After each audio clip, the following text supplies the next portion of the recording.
This is Devin with the CRP, and this is the CRP Minute. If you have not liked the Cage Rage podcast yet on YouTube or Facebook, please go and do so. Covering combat sports on a daily basis, boxing, MMA, whatever. Also covering outside the cage, talking about a bunch of different topics. You'll never know what you'll find here on the CRP. Give us a like. Check out our conversations. Check out our analysis, odds, predictions, news, recaps, you name it. Here's the headline. From MMA Junkie, Dana White, massive event, quote-unquote, with Robert Whittaker versus Israel Adesanya will, quote-unquote, blow the doors off of Australia. Now, let's look at this article a little bit, the very beginning of it. And when speaking to the media Tuesday at the brand new UFC Apex facility in Las Vegas, which, by the way, is where they held the Dana White Contender Series, UFC boss Dana White hinted at the expected title unification bout between middleweight champion Robert Whittaker and interim title holder Israel Adesanya, and confirmed that the two will fight down under. UFC 243 is set for October 5th, and the card rumored to be heading to Sydney. And it seems that the much anticipated fight between Whittaker and Adesanya will headline the show. And I'm going to give you a little bit of a quick backdrop to how we got here, because we're going to cover this so much in the coming months, because it's going to be a huge fight. Maybe the biggest combating sport event in Oceania history, between the Nigerian immigrant to New Zealand, Israel Adesanya, and the Aussie-born Robert Whittaker. But here's how we got here. Back in 2016 timeframe, coming in on short notice, Michael Bisping steps up to fight then middleweight champion Luke Rockhold on short notice, goes in, knocks him out in the first round, surprising, nobody seen it coming. Bisping becomes a champion after a career as basically a gatekeeper in the middleweight division, if we're being honest. From then, Bisping holds on to the belt. He fights Dan Henderson, gets a title defense, and then really holds on to the belt, refusing to fight Yoel Romero or any of these other contenders, holding out for a fight with GSP. GSP was going to come out of retirement, wanted the fight with Bisping. We all knew why. GSP wanted to add a second weight division title to his already stellar Hall of Fame career, and he knew he could beat Michael Bisping.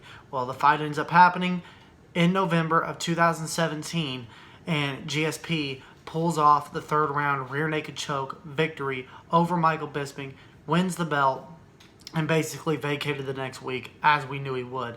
Well, before that fight happened, because Bisping had held out so long, in the summer of 2017, a few months before that fight happened in November of 2017, they made an interim middleweight title bout, which was the very first fight between Robert Whittaker and Yoel Romero, who were really the two top dogs of that division, and everybody knew it.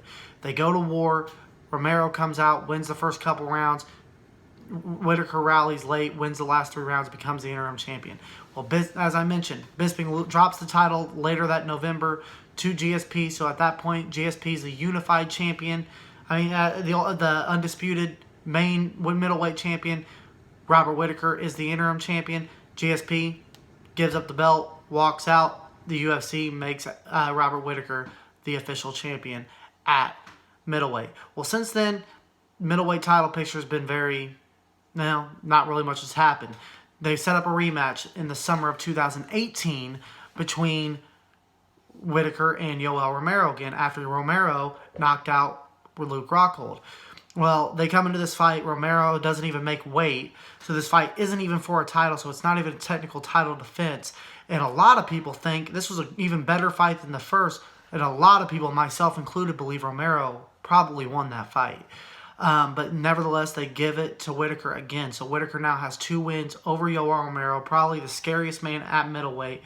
And since then, Whittaker has been plagued with injuries.